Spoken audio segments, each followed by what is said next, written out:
সূরা ইখলাস একবার, সূরা ফালাক একবার, সূরা নাস একবার পরে হাত একত্রিত করে ফু দিয়ে গা মাসাহ করবেন। এই কাজটা 3 বার করবেন।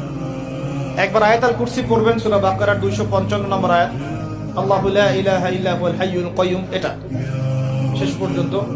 এরপর সূরা বাকারার শেষের 3টা আয়াত পড়বেন, লিল্লাহি মা ফিস সামাওয়াতি, এখান থেকে ফানসুরনা আলাল কওমিল কাফিরিন পর্যন্ত। তারপর ডান কাতে পাশ ফিরবেন, বলবেন আল্লাহুম্মা বিইসমিকা আমুতু ওয়া আহইয়া।